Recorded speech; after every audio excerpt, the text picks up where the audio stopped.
こんにちは。4月はまゆみの誕生月。まゆみクイズに正解してサイコロチャレンジ遊びに来てくださいね。まゆみクイズ、じゃじゃん。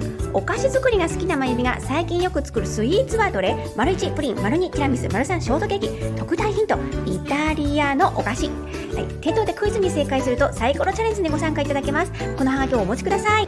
4の目が出たら400円クーポン、他の目が出たら100円クーポン、どれが出ても外れなしですよ。